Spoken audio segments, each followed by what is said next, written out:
everybody, welcome back to Crystal and Harmony. It's Nicole. Today we are going to be talking about sessions 2 through 4 of the Law of One, or raw material. These sessions mostly cover the pyramids of Giza, how they were built, and what their intended purpose was. However, before we get to the pyramids, let's first talk about the information from session 2, where Ra gives some background information about themselves, information about crystal healing, and talks about the pharaoh known as Akhenaten. In session 2, Dawn asks for a little bit of background information on Ra. And Ra says that 11,000 years ago, they came amongst two of our civilizations that were closely in touch with the creation of the one creator.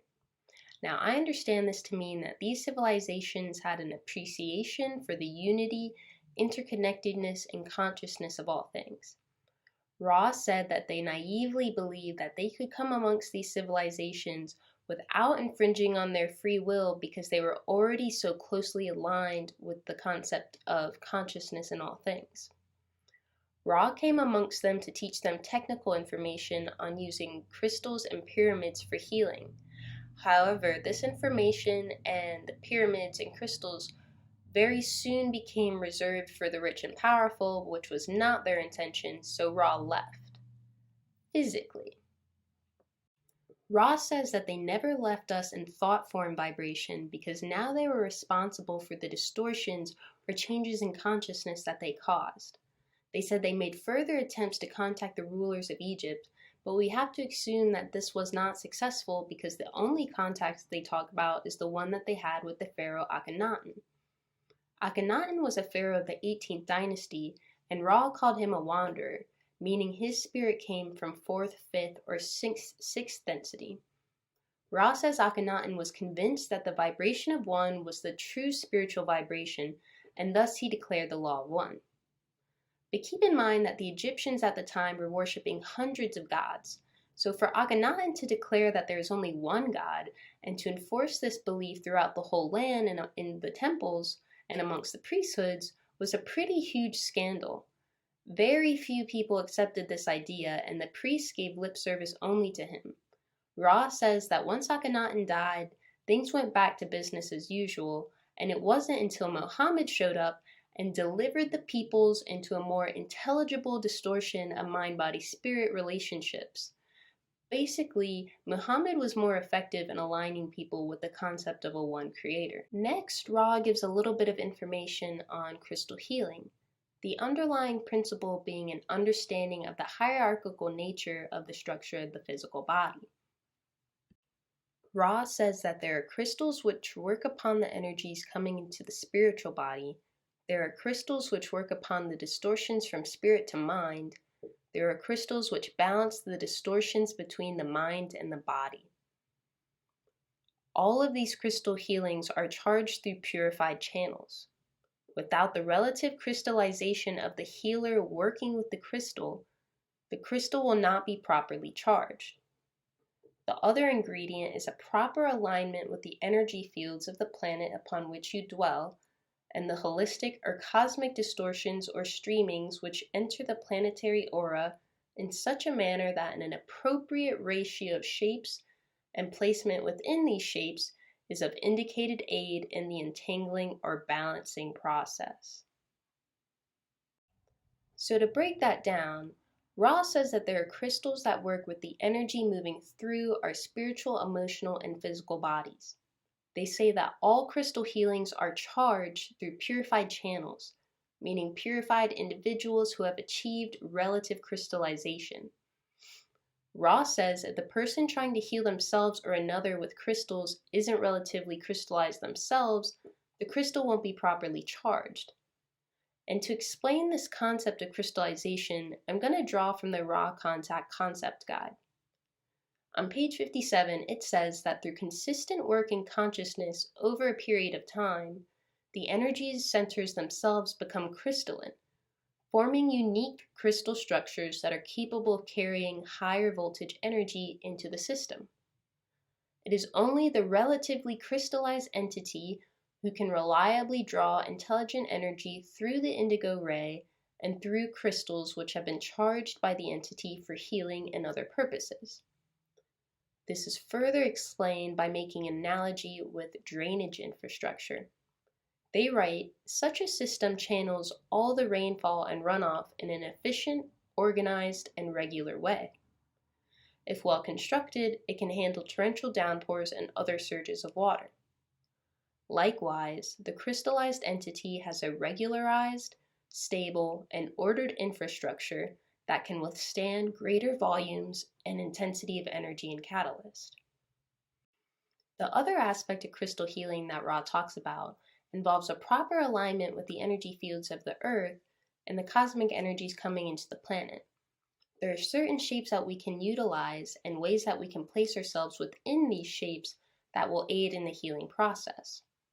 Now, Ra doesn't want to go into the various crystals that are used in crystal healing, but Ra does mention that the choice of crystal is very important. However, crystals such as diamonds or rubies can be used in almost any application. But to really work with crystals in a meaningful way like this requires initiation.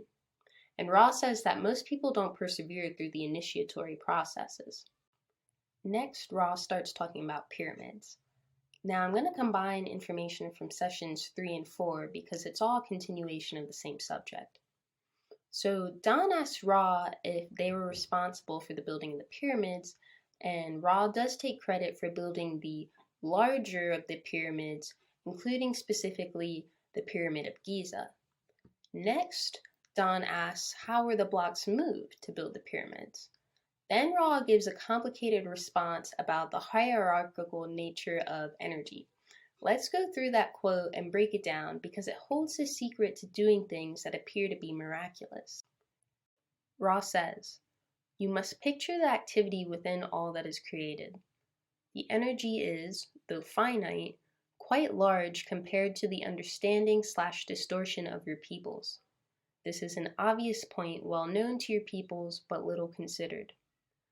This energy is intelligent. It is hierarchical.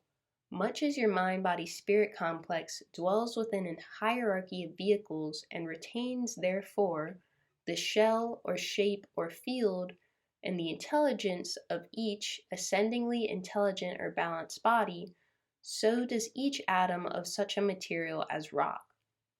When one can speak to that intelligence, the finite energy of the physical or chemical rock body is put into contact with that infinite power which is resident in the more well-tuned bodies, be they human or rock.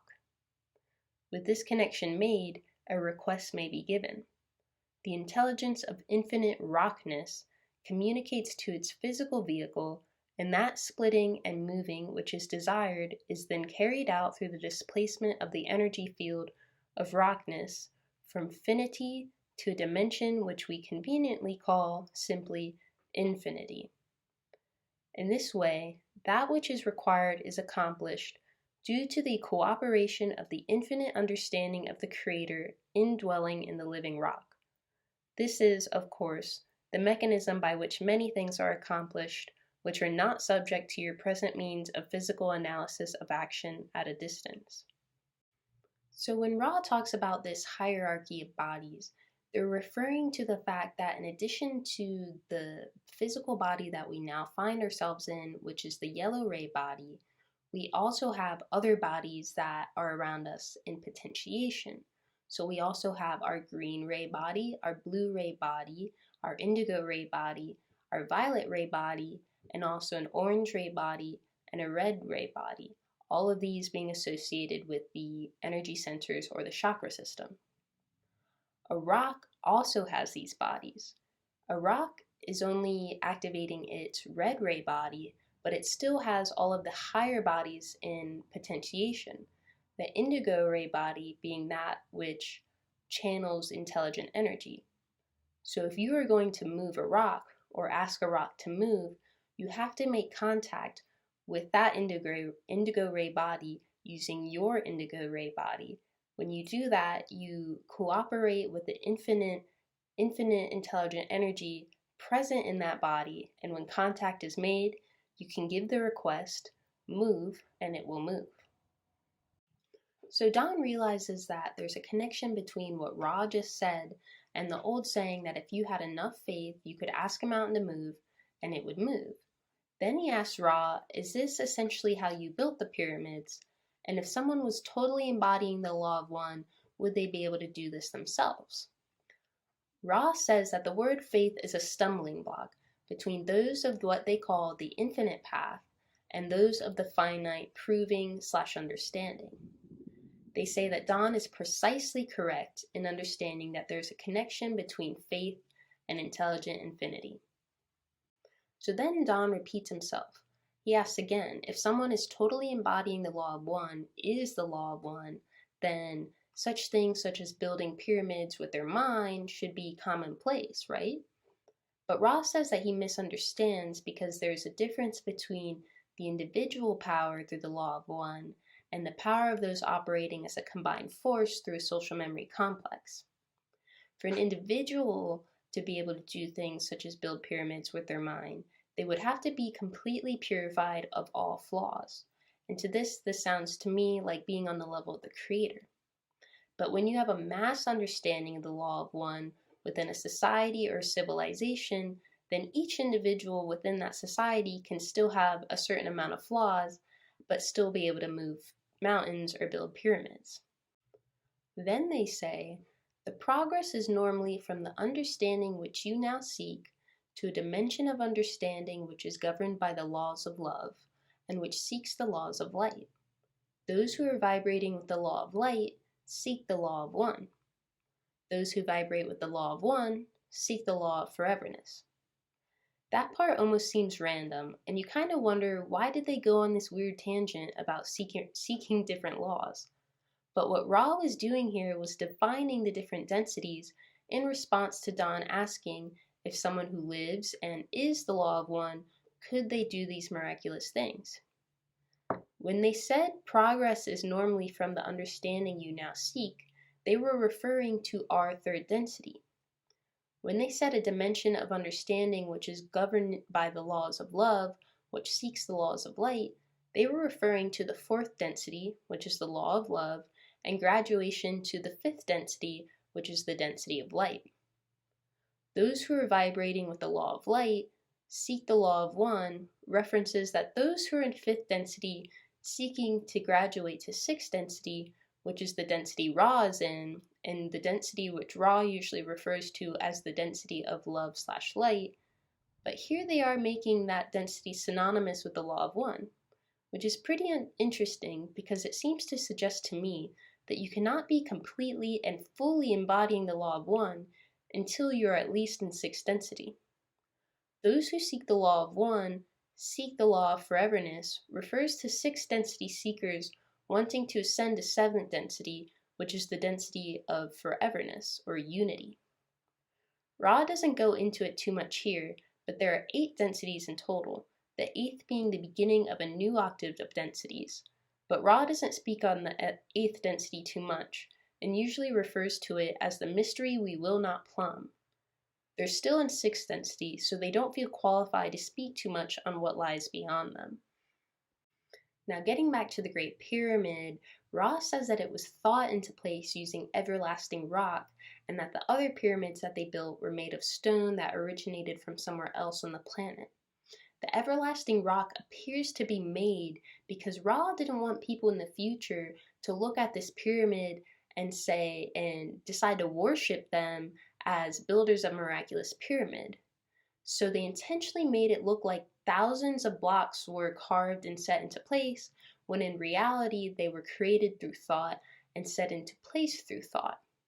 And because I know some of you are probably going to wonder, Don does ask about the capstones to the pyramid, and Ross says that the one that they placed was made of granite, but very shortly after they left Egypt, that one was taken away and replaced by a gold capstone, which was used to signify that the Great Pyramid was reserved for royalty only.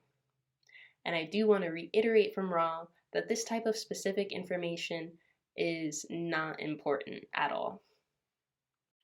Ra says that it built the Great Pyramid to primarily be a healing machine, but it was also a place of initiation.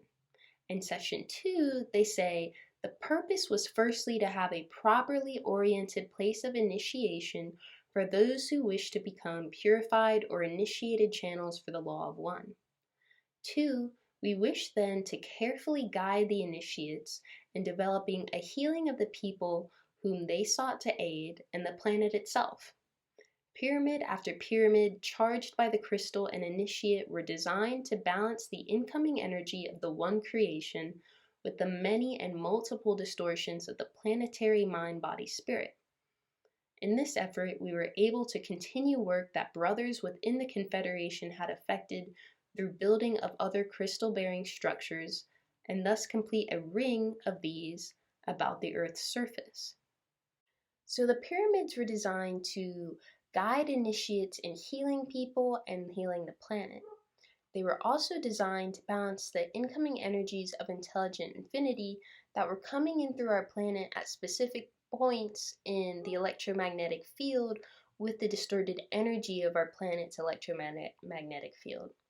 Ra doesn't go into it here, but in later sessions, they say that the great negativity that humans have generated over time has caused serious warps in the planet's electromagnetic field. With the building of the pyramids, they were finishing up the work that other members of the Confederation had begun when they also built crystal-bearing structures. So the building of the pyramids completed a ring of these crystal-bearing structures around the entire planet. Then, in session 3, Ra says, there are two main functions of the pyramid in relation to the initiatory procedures. One has to do with the body. Before the body can be initiated, the mind must be initiated. This is the point at which most adepts of your present cycle find their mind-body-spirit complexes distorted from.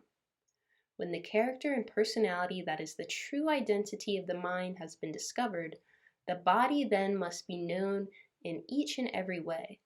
Thus, the various functions of the body need understanding and control with detachment. The first use of the pyramid, then, is going down into the pyramid for purposes of deprivation of sensory input so that the body may, in a sense, be dead and another life begin. So here they're saying that before the body can be initiated, the mind must be completely known to itself, and that it is from the mind that most distortions in the body originate. Then the body needs to be completely known, meaning understanding how our mind, our emotions, and other external input affects the body, and knowing and accepting completely your body. The body initiation was essentially a simulated near-death experience. In session 4, Ra explains that the initiation of spirit was a more carefully designed type of initiation with regards to the time-space ratios in which the entity to be initiated found themselves. Ra then describes the space within the pyramid that is appropriate for spirit initiation. It's on the middle plane where a diamond is formed between the upright and reverse triangles on the pyramid if you were to cut the pyramid into 4 triangles. Ra says that this is the appropriate space for intersection of the energies streaming in from the infinite dimensions and the energy fields of the individual undergoing initiation. It was designed so that the initiate would be able to perceive and channel this energy of intelligent infinity. This is the second reason why they use the pyramid shape. Don then asks if the size of the pyramid is related to initiation, and Ra says that any size pyramid has its own points of where intelligent infinity comes in, and a tiny pyramid can be placed above or below someone's body with various effects depending on the placement of that person's body within the pyramid or around the pyramid. However, for initiation purposes, the size needs to be large enough that the person to be initiated is completely surrounded by and flooded with intelligent energy. This is also the case for someone to be healed with a pyramid, and needs to be large enough that their entire body can be surrounded by and flooded with the energy of intelligent infinity. Don also asks if the pyramid can still be used for initiatory or healing purposes today. But Ra says the pyramid is essentially out of tune because the electromagnetic fields of our planet have shifted. So whereas before the pyramids were placed where there was a direct instreaming of intelligent infinity, those spots where that energy is coming in have now shifted, so the pyramid is out of tune. Additionally, the discordant energy of those who use the pyramids for more negative purposes have also shifted and caused disharmony in the energy of the pyramid so that it would not be useful for healing or initiation today. Then Don asks, could someone today build a pyramid like the Pyramid of Giza? And then Ross says yes, they could, but that the time of pyramids is over, and people can heal and be healed without pyramids.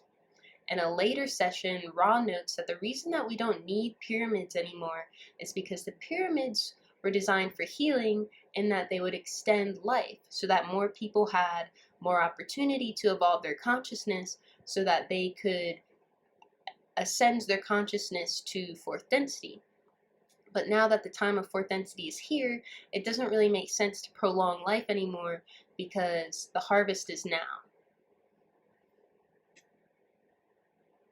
At the end of session 4, Ra begins to give Don a training program to teach him how to become a healer. However, I'm going to save that information for our next video. And so with that, thank you so much for watching. If this video was helpful, please consider subscribing to the channel, giving us a like on the video. If you have any questions or comments, just leave a comment below. We're also on TikTok and Instagram at crystallineharmony111. Take care, everybody. Love and light.